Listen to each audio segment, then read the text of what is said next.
Muy bien, buen día. Vamos a abrir por favor nuestras Biblias en el Evangelio de Juan, por favor, el capítulo 16, verso 20. Voy a leer solamente en este momento desde el verso 20 hasta el versículo 24. Vamos a observar un poquito más de este pasaje. Dice aquí en Juan 16, desde el versículo 20, por favor. Dice así, ahí ya comienza directamente lo que hacemos referencia, el doble amén o el doble desierto, ¿no? En griego utiliza la palabra amén. Dice así: de cierto os digo que vosotros lloraréis y lamentaréis y el mundo se alegrará. Pero aunque vosotros estéis tristes, vuestra tristeza se convertirá en gozo. La mujer, cuando da a luz, tiene dolor porque ha llegado su hora. Pero después que ha dado a luz un niño, ya no se acuerda de la angustia por el gozo de que haya nacido un hombre en el mundo. También vosotros ahora tenéis tristeza, pero os volveré a ver y se gozará vuestro corazón y nadie os quitará vuestro gozo. En aquel día no me preguntaréis nada. De cierto os digo, que todo cuanto pidiereis al Padre en mi nombre, os lo dará. Hasta ahora nada habéis pedido en mi nombre. Pedid y recibiréis, para que vuestro gozo sea cumplido. Amén. Muy bien, aquí está el duodécimo doble amén. El duodécimo doble desierto. Ya nos damos cuenta más o menos de qué está hablando el Señor Jesucristo acá. De alguna manera está haciendo referencia a angustia, está haciendo referencia aquí que ustedes van a llorar, van a lamentar, van a estar tristes, en algún momento van a estar preocupados. Más adelante dice, incluso ustedes serán aborrecidos, ¿no? En los otros evangelios muestra el Señor Jesucristo también que habrá persecución, o se entregarán, etcétera, etcétera. Aquí también el apóstol Juan muestra lo que el Señor Jesucristo había enseñado al respecto. Pero Juan va un poco más allá que los otros apóstoles, que Mateo, Marcos y Lucas. Por eso Juan es un poquito distinto. Cuando ustedes lean el Evangelio de Juan, hace otro énfasis en la enseñanza de Cristo, hace mostrar otras cosas que los otros tres no muestran, ¿no? De lo que Jesús también había enseñado. Pero ¿por qué tan diferente? Es que somos diferentes. Y esa diferencia aprovechó el Espíritu Santo cuando los 4 apóstoles, ¿no? Los 4 evangelistas escriben su carta, su evangelio. El Espíritu Santo utilizó a Mateo según lo que él sentía, lo que él se daba cuenta por parte de Jesús. Lucas, Marcos y Juan muy distinto todavía, ¿no? Entonces es más bien una señal, una muestra que estamos frente a una verdad. Más bien sería raro que todos escribieran lo mismo. Eso sería sospechoso. Entonces, eso más bien muestra la veracidad de los evangelios, la diferencia. Ahora, lo que es importante, no se contradicen entre ellos. Hay que leer muy a fondo, hay que leer muy bien. Lo que algunos ponen como contradicciones en los 4 evangelios, leyendo bien, observando muy analíticamente, nos damos cuenta que no hay contradicciones. Diferencias sí, pero no contradicciones. ¿Por qué? Porque es la santa palabra de Dios. Amén. Bueno, no estoy en Nobles de Berea los días viernes, ahí explicamos cosas así, un poco más del fondo de la palabra de Dios, pero creo que también sirve aquí para que podamos enterarnos y escucharlo. Amén. Volvamos aquí a lo que realmente es nuestra prédica, nuestra enseñanza esta mañana. Tengo esto como al final, pero quiero comenzar más bien con esto. Aquí el Señor Jesucristo, en la última cena, recuerden, seguimos en la última cena, no hemos abandonado todavía. Seguimos en la última cena. Recién después de este acontecimiento, Jesús todavía ora, escribe Juan 17, es la oración sacerdotal de Cristo, ¿no? en favor de cada uno de nosotros. Intercede Jesús por nosotros y recién se van realmente al monte de los olivos para ser arrestado, nos damos cuenta también que estamos a punto de finalizar todo. ¿Están conmigo? ¿No? Estamos a punto de finalizar aquí las enseñanzas y solamente falta, lo que vamos a compartir hoy día es lo último que Jesús ha enseñado, digamos, antes de morir, por decirlo así. Es lo último. Luego viene la oración en favor de la iglesia, la intercesión, y ya es arrestado. Van al monte, al jardín, vamos a leerlo más adelante, ¿no? Y es arrestado Jesús. Y ahí aparece otra vez Judas también. ¿Se acuerdan que Judas ya se escapó? ¿No? Y en Juan 18 pueden leerlo, aparece Judas de nuevo, porque ahí viene ya con todos los soldados para arrestarlo. Listo, no hay más ahora. O sea, estamos finalizando, estamos en lo último, lo que el Señor Jesucristo nos enseña. Y fíjense, lo que vamos a compartir hoy, de alguna manera es muy similar a lo que hemos compartido la semana anterior. Es muy compartible. Se comparte las dos enseñanzas, hasta podría decirlo el 11º amén parte 1, el 11º amén parte 2. Pero prefiero duodécimo, ¿no? Para que podamos avanzar, amén. Pero lo que ocurre aquí es lo que hemos leído ahora también, y en esta parte hay mucha confusión y quiero aclarar eso para que entre nosotros no haya esta confusión. Promete el Señor Jesucristo, incluso con este amén, amén, de cierto, os digo. Vayamos por favor al verso 23. Y dice Jesús, en aquel día no me preguntaréis nada, de cierto os digo. ¿Qué está diciendo Jesús? De cierto os digo, que todo cuanto pidiereis al Padre en mi nombre os lo dará. Hasta ahora no habéis pedido nada, verso 24, pedid y recibiréis para que vuestro sea cumplido. Muy similar a lo que acabamos de leer en la introducción de la oración, lo que es el Evangelio. He leído por si acaso del Evangelio de San Lucas, donde Jesús explica de la oración, pero muchas veces mal entendido y mal usado y abusado incluso, ¿no? Solo pide, solamente ora y ya. ¿Has escuchado eso? ¿Acaso no dice Jesús, ora y pide y ya está? Y te va a dar, incluso dice así, promete incluso, ¿no? Y realmente yo digo así, y les voy a mostrar por qué. Mal usada esta frase, abusada esta frase incluso, que tales promesas así como se utiliza de que Jesús lo dice y lo promete, es cierto, es verdad, pero no en el sentido como se presenta siempre en las iglesias. Solamente ora y ya está, y Dios ha dicho, te va a responder y ya está. ¿Han escuchado cosas así? ¿Verdad? Eso se dice así. Es más, esta certeza de Jesús, que cuando tú oras, que Dios te va a responder y te va a dar lo que tú pides. Justamente en eso cae el Evangelio de la prosperidad, ¿no? Pero aquí dice, solo pide y te va a dar, y te va a dar, y te va a dar. Pide, y te va a dar. ¿Has escuchado cosas así? Capaz, qué sé yo, ¿no? Yo digo siempre decir, son ceras macanas, abusos de la palabra de Dios son esto. Y realmente los que de repente hacen eso y oran, y luego, pero no pasa nada. Los juzgan todavía encima. Es que no has pedido bien. ¿Has escuchado eso? Es que tal vez estás en pecado, es que no has orado bien, lo que sea, o estás en la congre equivocada, no sé lo que dicen a veces, pero cosas similares dicen, ¿sí o no? Y abusan más aún, abusan la palabra de Dios y abusan más a los seres humanos. ¿Qué sentido da el Señor Jesucristo a estas palabras? Pedid y se os dará. Ustedes solamente oren y ustedes van a recibir. Es el clásico sacar un texto para un pretexto. Dile a que está a tu lado, es un clásico de esto. No, o sea, como que sacar una frase del texto y es un pretexto. O sea, úsalo luego como tú deseas, como tú quieras. Quiero aclarar eso. Vayamos, porque Jesús en la última cena incluso lo dice 3 veces. No solo una vez lo dice acá, sino en Juan 14, versos 12 y 13 también lo dice. Y creo que es importante que podamos comprender dónde está apuntando Jesús. Aquí lo dice otra vez también, con de cierto os digo, el que en mí cree, las obras que yo hago, él las hará también, y aún mayores hará, porque yo voy al Padre. 13.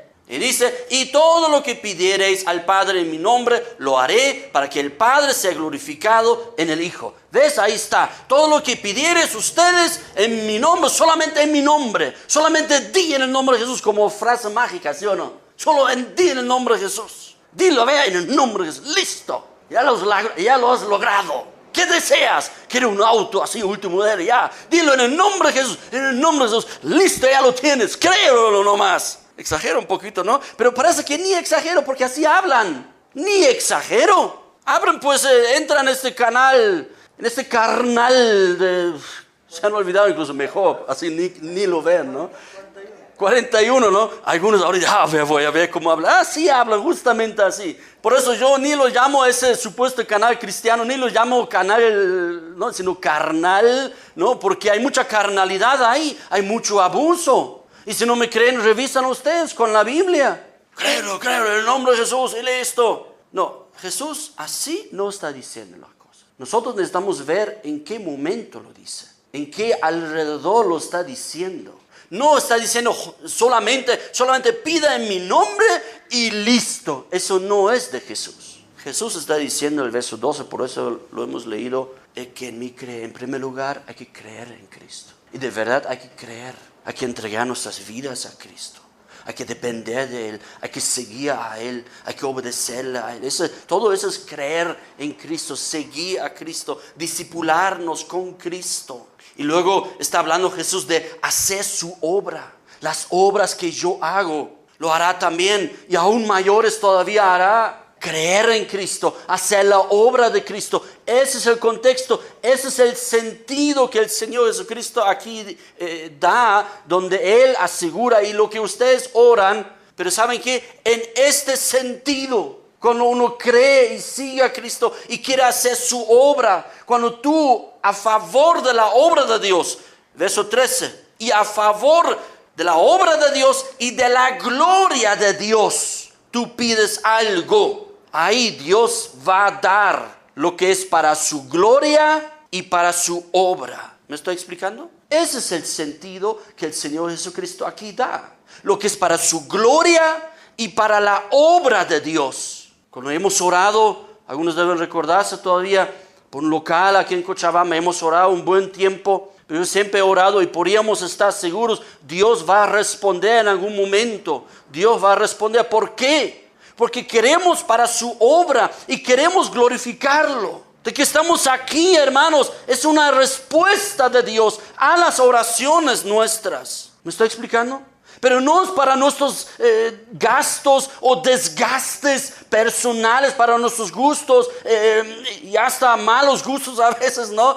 Personalismo, y yo quiero esto y yo quiero esto. Y Dios, un ratito, es para la obra, es para... Ahora, Dios quiere también proveernos a nosotros, pero para nuestra provisión, ¿qué hay que hacer en primer lugar? Trabajar, ¿sí o no? Dios dice claramente, el que no quiere trabajar, que no coma. ¿O no dice eso? Por supuesto, ¿no? Entonces, ya se dan cuenta ustedes que la palabra de Dios es muy clara en lo que nos enseña, pero la gente tergiversa el asunto. Y obviamente, si no estudiamos bien, si no leemos bien, hasta que, no, pero dice, y el versículo, mira, aquí dice, pero lee lo que dice antes, lo que dice después, para que no sea un pretexto. Capítulo 15 lo dice otra vez, versículo 7, otra vez lo dice, lo mismo, acerca de la oración. Dice, si permanecéis en mí y mis palabras permanecen en vosotros, ¿qué dice Jesús? Pedid todo lo que queréis y os será hecho. ¿Se dan cuenta? Claro, lo anterior ya no dicen, solamente pide lo que tú quieras en el nombre de Jesús y ya. ¿Has escuchado eso?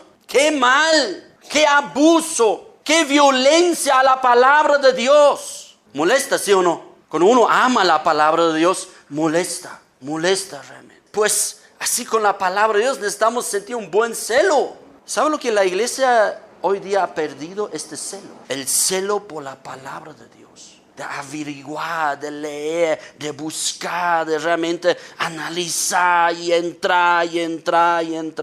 ¿Qué está diciendo Jesús acá? ¿Realmente pide todo lo que quieres y te será hecho? ¿Está diciendo? No. Todo lo que tú necesitas para permanecer en Él y para vivir en su palabra. Leen incluso todo Juan 15. Ahí aparece, ¿verdad? Los pámpanos y las ramas y el Padre y la limpieza de los pámpanos, ¿verdad? Dice así, ¿no?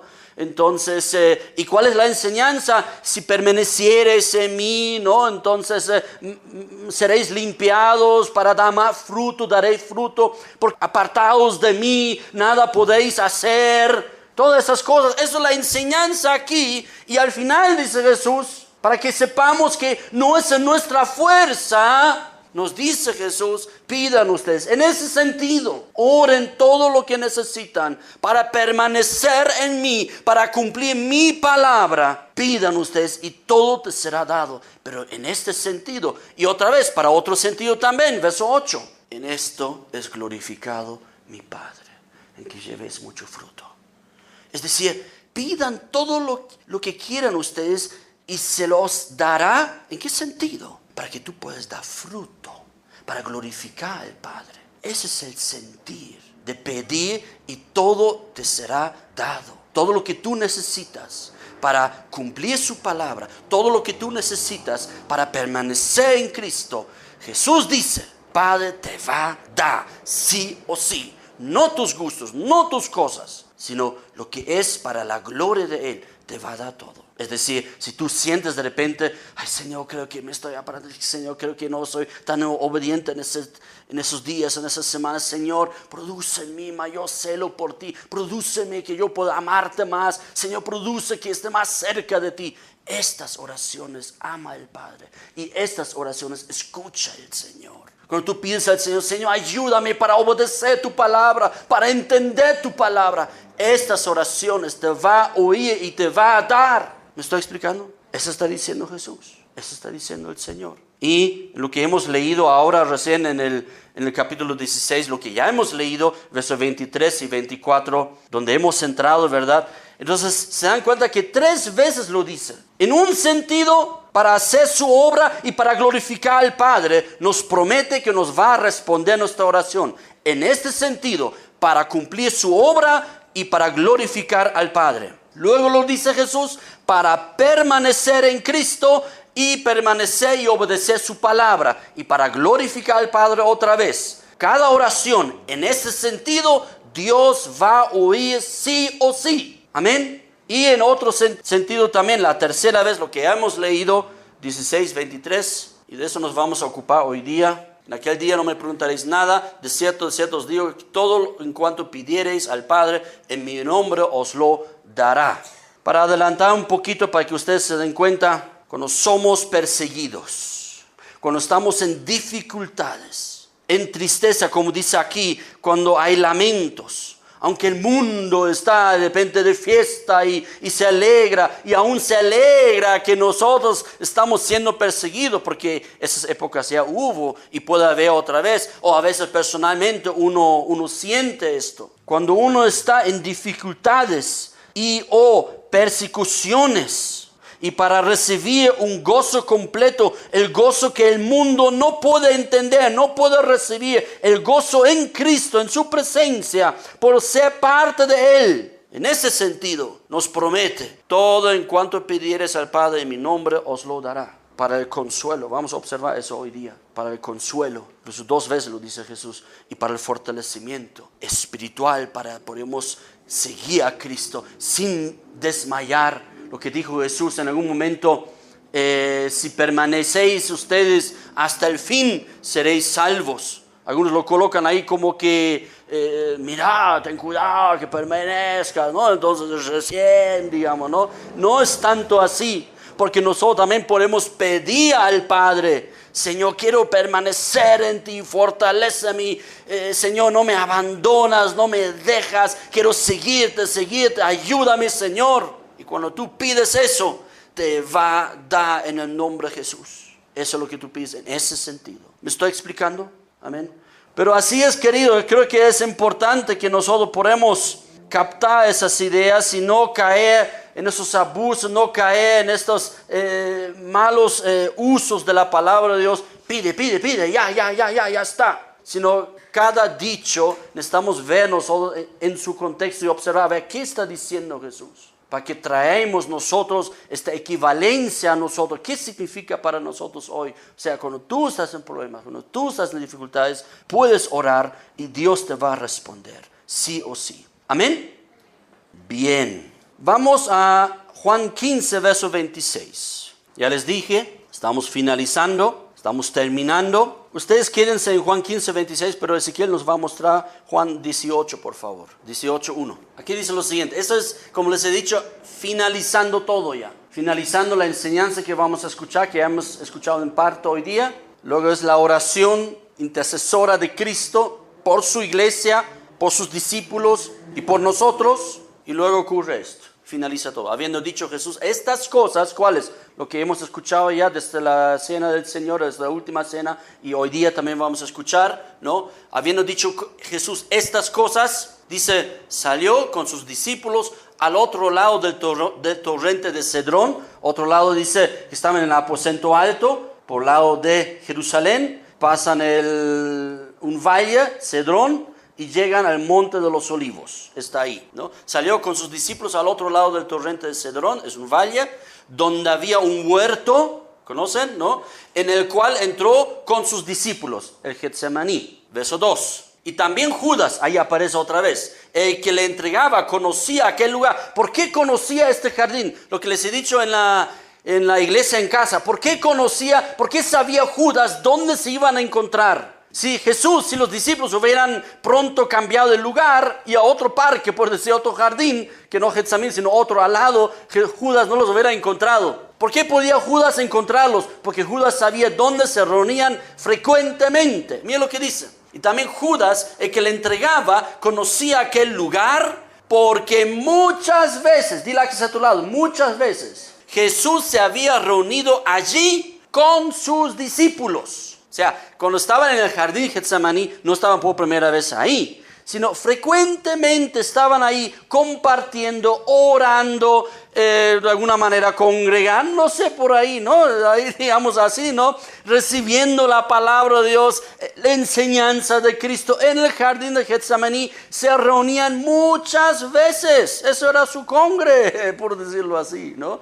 Judas, pues, tomando una compañía de soldados y alguaciles, los principales sacerdotes y los fariseos, ¿no? Con un gran grupo fue allí con linternas y antorchas, con armas y ya, y listo. Ahí está detenido, arrestado, etc. Vayamos a 15, 26. El Señor Jesucristo, según el Evangelio de San Mateo, después ya de morir y de resucitar, dice esas últimas enseñanzas, y de hacer discípulos, ¿no? Bautizándolos y enseñándolos que guardan todas las cosas que os he mandado. El apóstol Juan nos da aquí un mayor énfasis de la enseñanza que ocurrió en la última cena, en el aposento alto, antes de morir. De que el Señor Jesucristo está, por un lado, preparando a sus discípulos, lo que iba a pasar ahora. En unas horas más iba a estar en la cruz, colgado, muriendo. Y Jesús está preparando a sus discípulos que esto va a pasar. Ustedes saben que a los discípulos les ha costado entender esto. Y tanto les ha costado captar y comprender y hasta aceptar, hasta no querían ni aceptar. Pedro dijo varias veces, no, y a mí que me echan a la cárcel, pero tú no, tú eres el Mesías, ¿no? Aquí el Señor Jesucristo, en toda la enseñanza de la última cena, y son enseñanzas muy importantes y relevantes para nosotros. Por eso, imagínate, ocurren solo en la última cena 3 diferentes enseñanzas que el Señor Jesucristo da el doble amén, el doble de cierto os digo. Las otras enseñanzas son medio repartidos en el tiempo, me explico. Pero en la última cena, en el aposento alto, antes de morir, 3 importantísimas enseñanzas. Uno, se recuerdan acerca del servicio, ya hemos hablado de eso, ¿no? Donde Jesús lavó los pies, ¿no? Y dándoles un ejemplo, y que ellos también debían seguir el ejemplo de ser siervos, porque había una discusión entre ellos, quién es el más grande y el más importante, y Jesús les deja claro, en la iglesia mía, en mi iglesia, dice Jesús, así no será, sino serán todos siervos. Amén.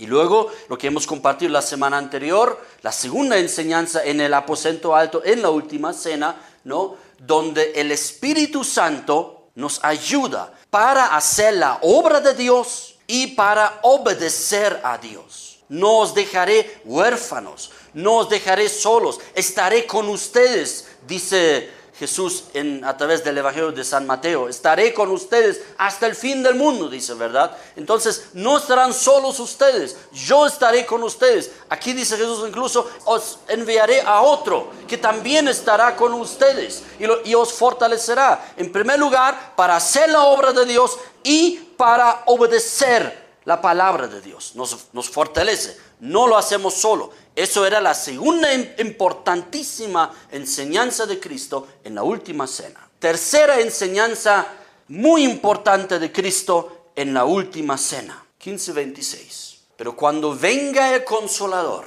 a quien yo os enviaré del Padre, el Espíritu de verdad, el cual procede del Padre, Él dará testimonio acerca de mí. ¿Qué está diciendo? ¿Por qué está diciendo cuando venga el Consolador? No podemos leer todo, ustedes lo pueden hacer en su casa, pero el contexto aquí es evidentemente el aborrecimiento del mundo hacia los discípulos de Cristo. En esta época, en toda época, en nuestra época, hasta cuando vuelva Cristo. Solamente veamos algún versículo nomás, no podemos leer todo. Pero dice en el verso 18, por ejemplo, del mismo capítulo 15, dice, si el mundo os aborrece, sabed que a mí me ha aborrecido antes que a vosotros.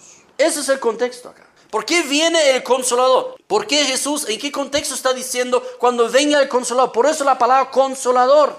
Porque hay persecución, porque hay lamentos, porque hay tristeza, porque hay sufrimiento. Sufrimiento, por un lado, que es el sufrimiento normal de todo ser humano, porque vivimos en una creación caída. Hay sufrimiento que no todo se nos sale bien, aunque nos esforzamos mucho.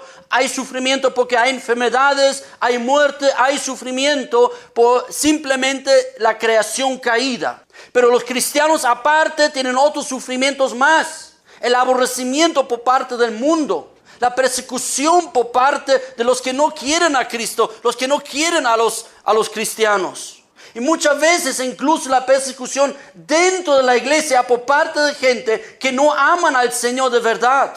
Y persiguen a los que de verdad aman al Señor. ¿Sí o no? Eso también ocurre. Entonces, por eso dice el Señor Jesucristo, el mundo os aborrece. Y dice en el verso 19, dice, si fuerais del mundo, el mundo amaría lo suyo. Pero no somos del mundo, por eso nos aborrece, porque somos raros, porque somos distintos, porque tenemos otros valores, porque somos diferentes. ¿Me explico? ¿Cuántos de ustedes han encontrado en alguna intercambio de palabras o discusiones, tal vez, ¿no?, de algún valor de la palabra de Dios acerca del matrimonio, acerca de la educación de los niños, acerca del trabajo, acerca de la vida con Dios, de estar con Dios?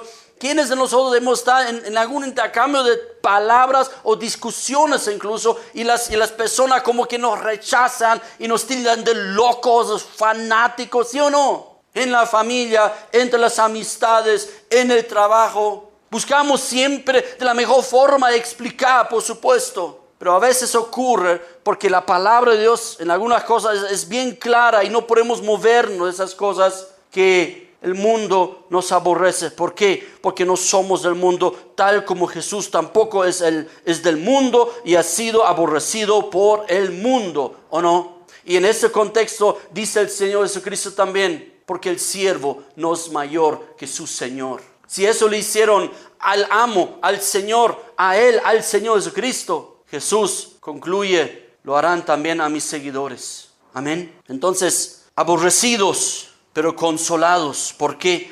Porque el Consolador viene a nosotros, ha venido a nosotros, está dentro de nosotros, que el Señor Jesucristo, a quien yo os enviaré por parte del Padre, este Consolador es el Espíritu de verdad, el Espíritu Santo. Fíjense que la enseñanza del Espíritu Santo sigue desde el capítulo 14, 15, 16, 3 capítulos donde Jesús enseña dos importantes enseñanzas acerca del compañerismo del Espíritu Santo en el creyente, en el discípulo. ¿Será importante entonces? Lo que acabamos de leer también al comienzo, cuanto más vuestro Padre Celestial, que está en los cielos, dice, ¿no?, dará al Espíritu Santo a los que se lo pidan. ¿Se recuerda? ¿No? Entonces es más bien una enseñanza muy importante de parte del Señor Jesucristo, que el Espíritu Santo vendrá, el Consolador nos va a consolar, aunque estemos en persecución, en sufrimiento, podemos cobrar esperanza. No vamos a leer ahora todo aquí, pero ¿cómo nosotros podemos cobrar esperanza? Cuando nosotros amamos a las personas, aun cuando nos traten mal. Cuando nosotros hacemos bien, aunque nos hagan mal. Cuando nosotros bendecimos, aunque nos maldigan. Y oramos por las personas. Eso va a provocar en ti, en mí, cuando estamos en persecución, va a provocar en nosotros esperanza. Los que les interesa quieren anotarlo, en Lucas 6 enseña esto. Y por otro lado, ¿qué más podemos hacer para cobrar esperanzas cuando estamos siendo aborrecidos? Para que el Espíritu Santo tenga una consolación completa en nosotros. Tampoco es solamente que el Espíritu Santo así nomás nos va a consolar, sino el Espíritu Santo nos impulsa a bendecir a los que nos maldicen, a ayudar a los que nos hacen mal, a orar por los que nos persiguen. En esta actitud, en este compromiso y comportamiento, el Espíritu Santo se manifiesta poderosamente. Amén. Y algo más para que podamos cobrar esperanza. Juan 13, verso 16, dice: de cierto os digo, el siervo no es mayor que su Señor, ni el enviado es mayor que el que le envió. Ya hemos visto en algún rato, ¿no? Entonces, esa es de la parte del aposento alto, la última cena del servicio.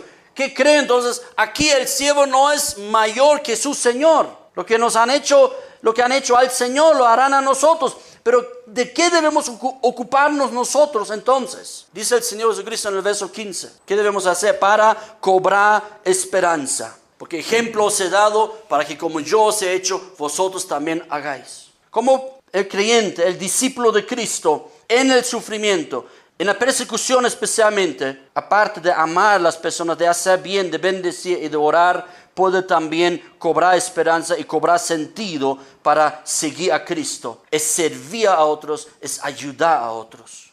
Vayamos a Juan 16. Por un lado, seremos y somos aborrecidos por el mundo, pero el Espíritu Santo trae consuelo cuando nosotros cobramos esta esperanza, buscamos esta esperanza en hacer bien, en bendecir, en orar, en servir, en ayudar. Ahí cobramos esperanza. Y todo eso dice el Señor Jesucristo. Entonces dice en Juan 16, yo quisiera que ustedes puedan leer nuevamente en sus casas capítulo 13, 14, 15 y 16, para que ustedes se den cuenta. No me estoy inventando aquí, no estoy poniendo aquí 1 más 5 y sale 6 y listo, y otro cálculo. No, lean ustedes por sí mismos, y todo eso está ahí, lo que el Señor Jesucristo está enseñando para la consolación, para nuestra oración, etcétera, etcétera, etcétera. Es lo bueno. Todos podemos ser nobles de Berea, ¿sí o no? Todos podemos averiguar, todos podemos investigar. Vean ustedes toda la enseñanza de nuevo, léanlo. Si no quieren leer todo el Evangelio de Juan, leen por lo menos 13, 14, 15, 16. Dice así en Juan 16, desde el verso 7. Pero yo os digo la verdad, os conviene que yo me vaya, porque si no me fuera, el Consolador no vendría a vosotros, mas si me fuere, os lo enviaré. Lo que he publicado, ¿verdad?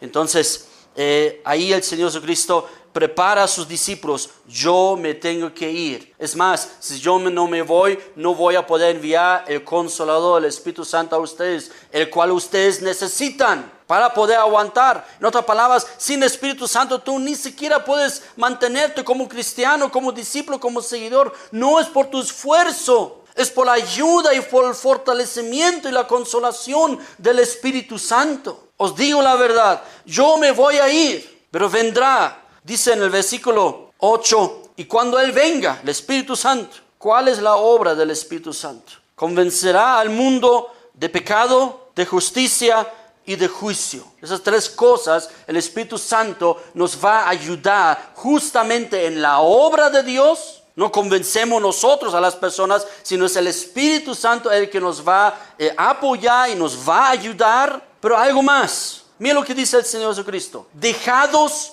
pero consolados, abandonados pero consolados, acompañados por el Espíritu Santo. El Señor Jesucristo nos deja, ¿sí o no? Nos ha dejado, ¿sí o no? ¿Sí o no? ¿O está aquí ahorita? Bueno, está aquí en su espíritu.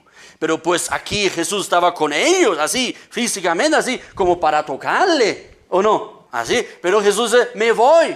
Claro, ellos, no, pero ¿por qué? ¿Y a dónde te vas? Nosotros también. Y no, donde yo voy ustedes ahora no pueden ir. Juan 14. Pero más adelante irán también conmigo. Yo volveré y os tomaré. ¿Se acuerdan esas palabras? ¿No? Aquí está también la segunda venida de Cristo, ¿verdad? Entonces, todo eso el Señor Jesucristo enseña aquí en el aposento alto, en la última cena.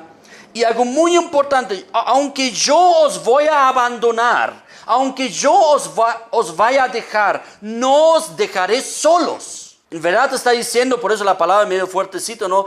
En verdad no estoy abandonándoles, sino os voy a enviar el Consolador, el Espíritu Santo. Y Él os va a consolar, os va a fortalecer, os va a impulsar para obedecer, para hacer la obra de Dios. O sea, se dan cuenta que el Espíritu Santo hace muchas cosas. No solamente una cosa, ¿no? Hablan lenguas, como algunos a veces dicen nomás. Claro, es parte también hablar, pero no es lo único. Hay muchas cosas y aún más importantes que hablan lenguas. El Espíritu Santo va a convencer. ¿De qué va a convencer? En primer lugar, de pecado. ¿De qué pecado va a convencer? Eso es muy interesante. Si no conocemos aquí la palabra, podríamos pensar, bueno, ¿de qué pecado convence el Espíritu Santo? Bueno, seguramente de todo pecado, así lo tomamos.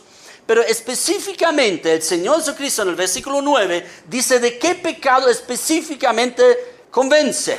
Si nosotros no conociéramos y no podemos leer aquí ahorita, podríamos pensar, bueno, me convence el Espíritu Santo de mi pecado, que he mentido o he engañado, o he hecho tal cosa, ¿no? O dije que estoy en este lugar, pero cuando no estuve en este lugar, ¿no? Entonces, cosas así. Pero en primer lugar, ¿de qué pecado quiere convencer el Espíritu Santo? ¿Cuál es el pecado genuino, el peor pecado? Porque fíjense, ningún ser humano irá al infierno por su pecado que haya cometido personalmente. ¿Me explico? O sea, no porque si tú hubieras, no lo has hecho seguramente, ¿no? Si tú hubieras matado a alguien antes de la muerte de Cristo, tendrías que ir al infierno por haber pecado, ¿sí o no? ¿O no?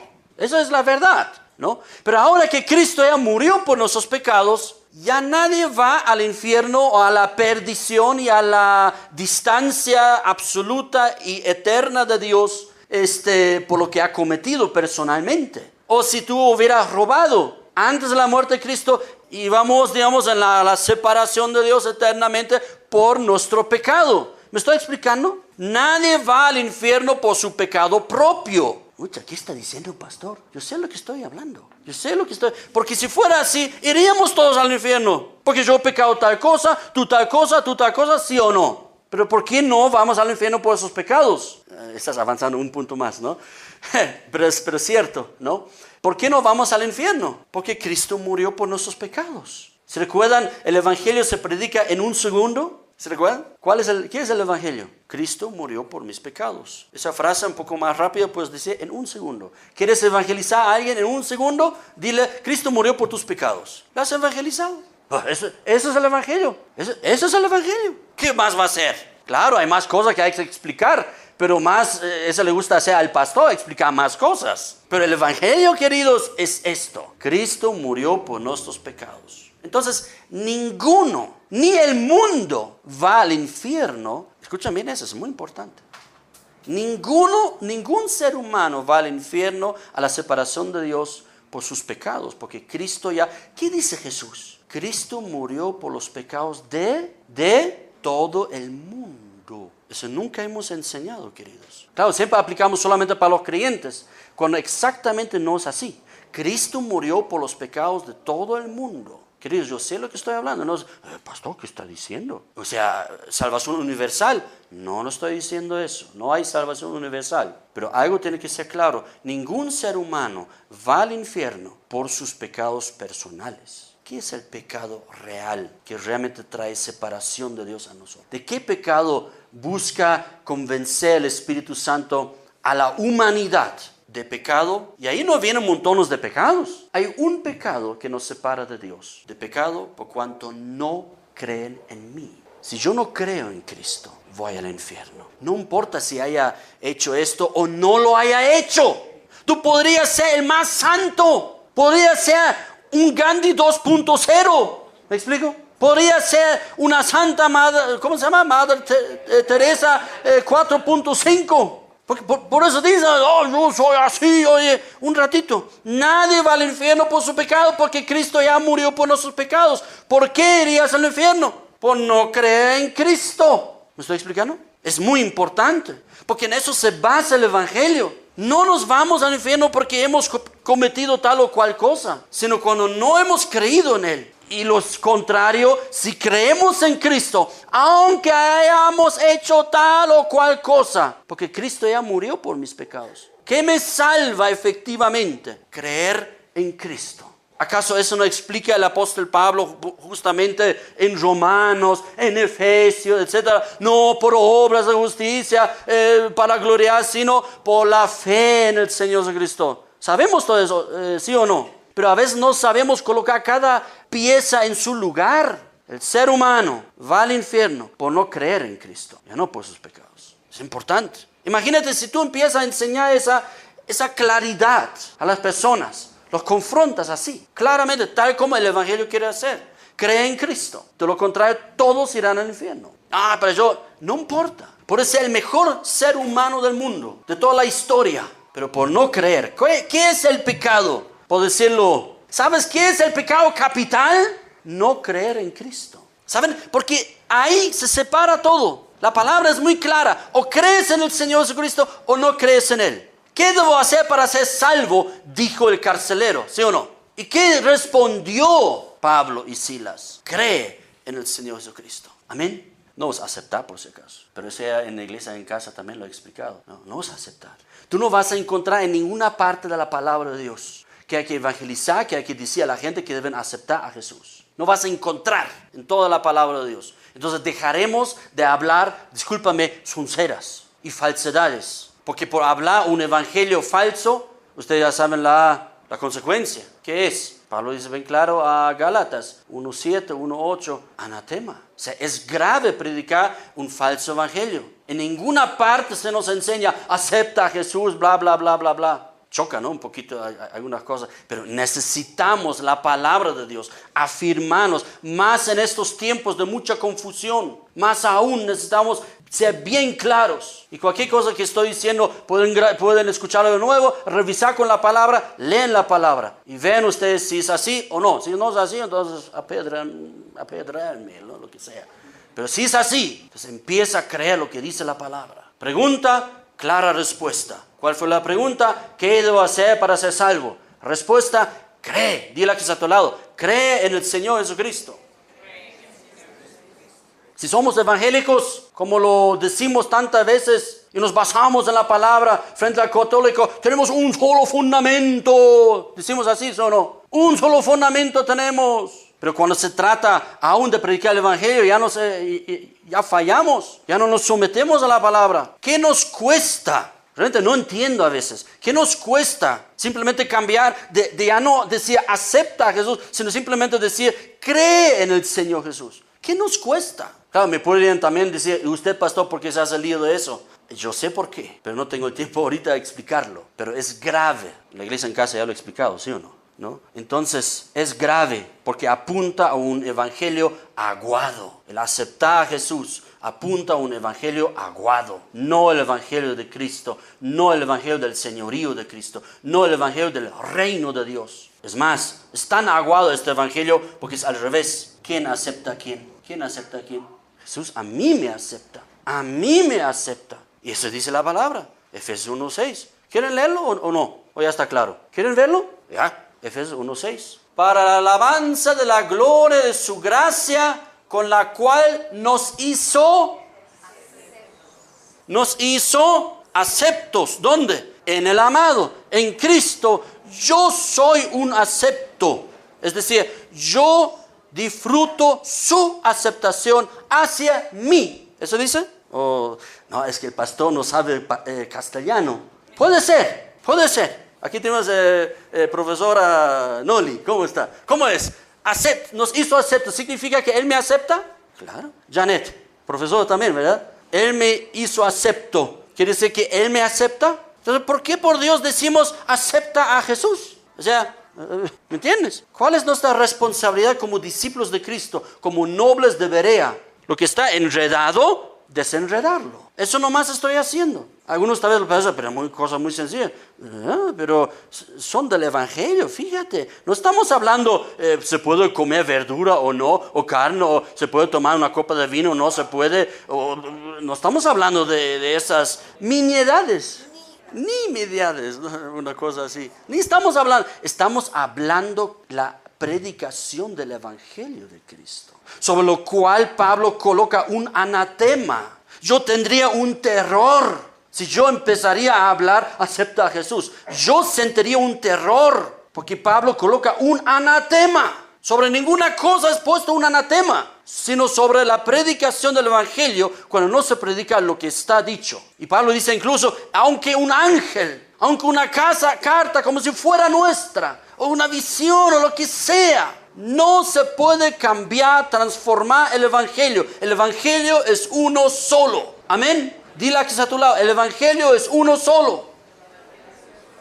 ¿O quieres ser anatema? Preguntarle. No es cierto. Somos salvos, pero nos ocuparemos de desenredar las cosas. Yo creo mucho en la restauración. Y para mí, esto es restauración. Restauración no es para mí de que antes cantábamos coritos y hoy día cantamos alabanzas. Para mí son, ¿qué eran? Nimiedades. Nimiedades son para mí eso. Eso es restauración de la palabra de Dios. Restauración no es, antes cantábamos Johann Sebastian Bach canciones, ¿no? Como en los coros antes, ¿no? En los templos evangélicos en Alemania, ahí cantaban esas canciones. Johann Sebastian Bach, Händel, por ejemplo, ¿no? Etcétera, etcétera, ¿no? Entonces, claro, y ahora no, ahora es con batería, pam, pam, pam, pam, pam. Restauración de todas las cosas. Estamos restaurando la casa de David. ¿Qué? Eso no es restaurar la casa de David, porque ahora usamos otro ritmo. ¿Qué nos ha pasado como iglesia? Y así dicen, ¿o no? Eso es restauración. ¿Qué nos ha pasado? O de repente es restauración. Antes estaban todos parados cuando oraban y ahora pum, pum, pum, todos caen. ¿Eso es restauración de todas las cosas? Volver al Evangelio de Cristo, del señorío de Cristo, volver al Evangelio del reino, al verdadero Evangelio. Eso es la restauración que la iglesia necesita. Ya saben, estoy en mi elemento, parece, ¿no? Vamos al tercer punto. Entonces, lo que de pecado, ya lo dije, de justicia, el verso 16, Juan. Entonces, ¿por qué convence también de pecado y por qué convence también de justicia? Pues, ¿cómo murió Cristo en la cruz? Como un injusto, como un pecador, como un maleante. Es más, la palabra dice como un maldito. Maldito todo aquel que está colgado en la madera, en la cruz. Entonces convence de justicia. Quiere decir que Cristo es vindicado por volver al Padre. Muéstramelo. Ahí dice, de justicia por cuanto voy al Padre y no me veréis más. Eso es justicia, es vindicación de la justicia de Dios en Cristo. Cristo nuevamente, aunque en la cruz fue el maldito, el malhechor, el pecador, porque Él murió por nosotros, cargó todas nuestras maldades y pecados, pero al ir al Padre se llama justicia, porque es vindicado, es vuelto puesto de nuevo en su lugar donde corresponde. El santo, santo, santo de Israel y de los gentiles también. Amén. De nosotros también es el santo. Amén. Entonces, queridos, y el verso 11, ¿de qué más convence el Espíritu Santo? De juicio, de que el príncipe, ¿qué dice? De que por cuanto el príncipe de este mundo ha sido juzgado, el verdadero maleante y malhechor y maldito está juzgado ya. Dice Jesús. Eso es juicio. Justicia, Cristo vuelto en su posición original al Padre, y juicio de que el maldito de verdad, el diablo, el archienemigo de Dios, es juzgado.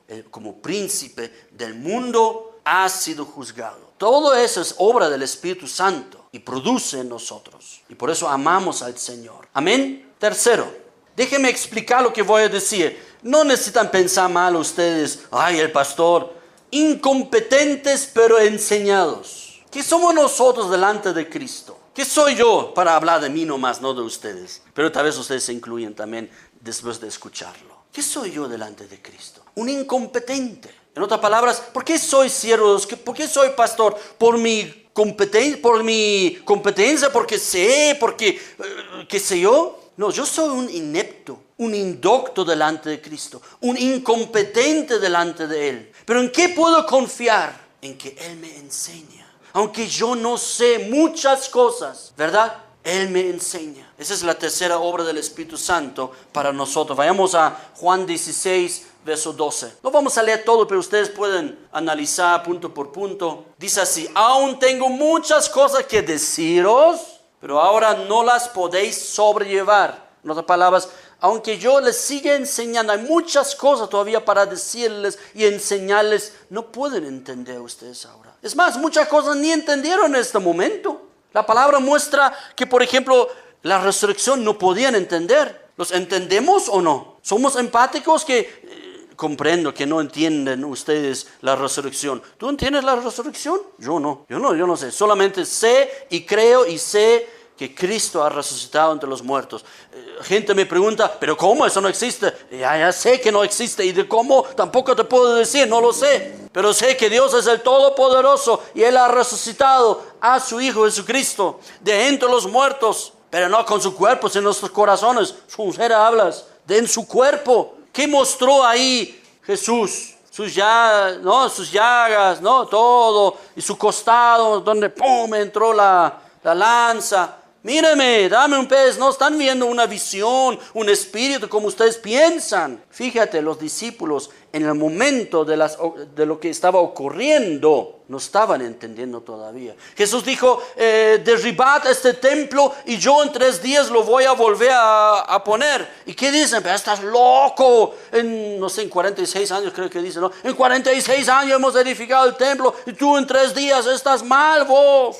Hasta los discípulos no entendían. Por eso dijo Jesús, no podéis sobrellevar, no pueden más. O sea, lo que ya estaba diciendo Jesús, ya estaban así medio, ¿qué está diciendo? Y somos nosotros a veces igual. Leemos de repente la Biblia y no entiendo. Bienvenido a la iglesia del Señor Jesucristo. Todos unos incompetentes. Perdón que lo diga así. Pero en el sentido quiero que entiendan lo que estoy hablando. Porque nadie entiende al final las cosas del reino de Dios. Jesús hasta luchó, ¿sí o no? ¿Cómo les explicaré a mis discípulos las verdades del reino de Dios? A ver, lo haré con ilustraciones. Lo haré con parábolas, ¿verdad? Lo haré con ejemplos. Porque si no, si yo hablara de las cosas de Dios así, neto, no van a entender nada. Claro, hasta el lenguaje. ¿Qué será el lenguaje, no? Del Padre al Hijo y el Espíritu Santo entre los tres, ¿no? No podríamos entender nada. Por eso, en ese sentido, estoy diciendo, nosotros podemos ser incompetentes, no importa. Pero ¿qué nos promete Jesús? Eso es lo hermoso. Ojalá me estén entendiendo, no estén pensando, ay, pastor, hoy día nos ha insultado,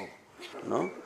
No es mi intención esta. No, pero lo ha hecho. No. Entonces me está insultando a mí mismo incluso, ¿verdad? Entonces, pero mire lo que dice Jesús, el verso 13.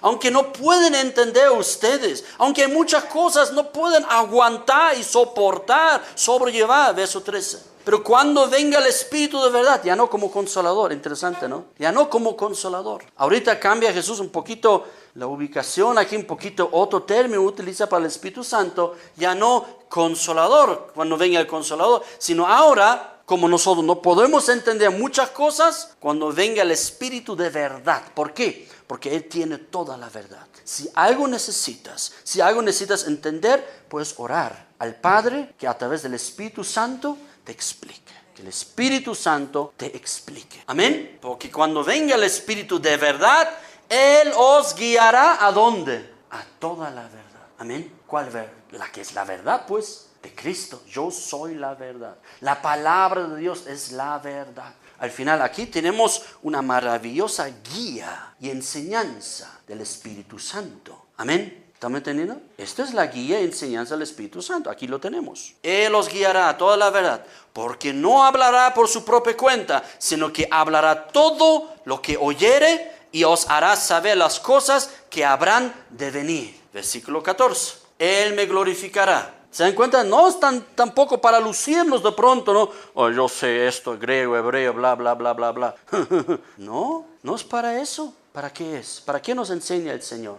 para que Él sea glorificado, porque tomará de lo mío y os lo hará saber. Amén. Entonces, en ese sentido, ponemos nomás entender, hasta confesar, Señor, hay cosas que no entiendo, pero hazme entender. Es más, yo siempre cuando leo la Biblia y les invito y hagan lo mismo, cuando lees la palabra de Dios, pide al Señor, pide al Padre que por el Espíritu Santo pueda enseñar, te pueda mostrar, amén, que te pueda guiar. Porque creemos que el Espíritu Santo ha producido por la inspiración en los autores la santa palabra de Dios. Entonces podemos creer también el mismo que lo inspiró también nos pueda iluminar, nos pueda enseñar. Amén. Vayamos a 1 Corintios, ahí finalizamos. 1 Corintios capítulo 2, versos 10 al 13. ¿Ves qué incompetentes hoy? Ni me doy cuenta del capítulo 1 y 2, o sea, pero el verso 10, ahora sí, capítulo 2, ahí quiero llegar. Versículo 10 dice, pero Dios, acerca de lo que Dios nos enseña, ¿verdad? Pero Dios nos las reveló a nosotros, ¿cómo? Por el Espíritu. Porque el Espíritu Santo, todo lo escudriña, aún lo profundo de Dios. ¿Quieres conocer más a Dios de verdad? Necesitas la ayuda y la enseñanza del Espíritu Santo. No es por un estudio. Yo me he rayado cuando en el seminario decían, es que yo he venido al seminario para conocer más a Dios. No le dije nada, ¿no? Pero dentro de mí, qué error, o sea, para eso no se viene acá. O sea, nunca entres a un estudio teológico para conocer más a Dios. Es más, a veces te hacen desconocer a Dios. Bueno, dice el verso 11. Porque ¿quién de los hombres sabe las cosas del hombre sino el Espíritu del hombre? Ahora no es el Espíritu Santo, sino el Espíritu del hombre, sino el que está en él. Así tampoco nadie conoció las cosas de Dios sino el Espíritu de Dios. Y nosotros, hasta el verso 13, y nosotros no hemos recibido el Espíritu del mundo, sino el Espíritu que proviene de Dios, para que sepamos lo que Dios nos ha concedido. O sea, el Espíritu Santo nos enseña qué nos ha dado, quién es Dios, para conocer al Señor. Por lo tanto, dice el verso 13, lo cual también hablamos, no con palabras enseñadas por sabiduría humana. No son cosas humanas que hay que hablar, sino con las que enseña ¿quién? El Espíritu. De esta manera, acomodando lo espiritual a lo espiritual. La palabra de Dios es una palabra espiritual, es un libro espiritual. Por lo tanto, muchos lo malentienden porque no lo leen en el Espíritu Santo, ¿no? Bien, entonces ya ven ustedes qué importante es el Espíritu Santo y fíjense que el Señor Jesucristo luego, después de estas palabras de la enseñanza del Espíritu Santo a nosotros, solamente dice, bueno, queridos, pónganse de pie, oraremos. Ahora no sé si se pusieron de pie, no dice, pero oraremos. Y Jesús empieza a orar y a interceder por la iglesia, por los 12 y por cada uno de nosotros. Porque dice Jesús, no solo te ruego, Padre, por ellos, sino también por los que han de creer por la palabra de ellos. Aquí estoy yo he creído por la palabra de ellos. Ustedes también levanten la mano entonces, ¿no? Yo he creído por la palabra de los apóstoles, de la palabra de Dios. Y luego ya les he mostrado, Jesús, bueno, se van al monte, al jardín, y Jesús es arrestado, muerto por nosotros, por nuestros pecados. Al tercer día resucita y ahí viene la última enseñanza del doble desierto. Amén. Vamos a ponernos de pie. Qué importante es lo que Jesús ha enseñado a sus discípulos en la última cena. Enseñanzas muy relevantes, muy importantes, tanto para ellos como para nosotros. Y son tan importantes que los ruego, vuelvan a leerlo con detenimiento, con claridad. Vuelvan desde Juan 13 hasta el 16. Lean, si no tienes tiempo para leer todo el Evangelio, pero lee por lo menos del 13 al 16 para recibir estas enseñanzas, consolaciones tan importantes para tu vida y para mi vida. Amén. El Señor Jesucristo ha enseñado ahí a los discípulos que el Señor Jesucristo preparándolos a ellos y a nosotros, que el mundo nos aborrece, el mundo nos odia, pero nosotros cobramos esperanzas, aún en situaciones donde no pareciera que haya esperanza. A veces nos sentimos solos, ¿verdad? Porque el Señor Jesucristo ya no está con nosotros. A veces sentimos como que, wow, qué lindo tiempo haya sido esto de que los discípulos ahí con el Señor caminando por el lago y por las montañas. Y a veces nosotros nos sentimos solos. Sin embargo, es la enseñanza de Cristo. No te he dejado solo, te he dado mi Espíritu Santo. Amén. Y aun cuando nosotros no nos sentimos capaces, nos sentimos incapaces. ¿Cuántas veces escucha uno, oye, ¿por qué no hablas a tu familia? No, es que no sé qué decir. Pero confía en el Señor. Confía en la obra del Espíritu Santo en ti, que te va a hablar, que te va a enseñar las palabras. Entonces, aunque nosotros nos sentimos incapaces, Él, Señor, nos capacita en todo momento. Amén. Vamos a orar. Señor, te damos muchas gracias por esta mañana y recibir todas estas cosas, tanta información, pero también se siente aquí como que en esta última cena con tus discípulos está cargado de enseñanza, está lleno de esos cuantas horitas nomás, tal vez eran 2 o 3 horas nomás esta cena. Lo has llenado con tu palabra, Señor, para dejarles claro que así. Quiero que sean mis siervos. Quiero que confíen en el Espíritu Santo que les va a provocar que obedezcan y que hagan mi obra. Y quiero que confíen en el Espíritu Santo que Él os va a consolar, os va a enseñar y los va a guiar en todo. Aunque el mundo nos aborrezca, Señor, en ti confiamos, de ti dependemos. Te pido, Señor, que por un lado tal vez podemos volver a leerlo todo, que tú nos puedes seguir hablando a cada uno lo que tú personalmente quieres hablarnos, Señor, y que podamos ser realmente capacitados por tu Santo Espíritu, Padre. Hay momentos, Señor, que son difíciles en la vida. Señor, que estés muy cerca a nosotros. Así como oraron los antiguos, como el rey David, no nos abandonas, Señor. Claro que no nos abandonas, pero nuestro sentir en nuestra oración es así, Señor. Estás con nosotros, Señor. Que tú nos fortalezcas, Señor. No podemos hacer nada en contra de esto que el mundo de repente en situaciones nos aborrezca y nos rechaza como si fuéramos malos. No podemos hacer nada al respecto, pero fortalécenos, Señor, en amar a estas personas, en bendecir a estas personas, en interceder por ellos. Y si necesitan un día a esta persona que habló mal de mí o que me ha maltratado, si un día necesita mi apoyo, mi ayuda, ahí estaré presente a apoyarlo. Eso solo es obra del Espíritu Santo en nosotros. Te damos gracias. No somos mejores, sino somos acompañados por ti mismo, Señor, y por tu Santo Espíritu, el Consolador y el Espíritu de verdad. Te damos gracias, Señor, en el nombre de Jesús. Amén.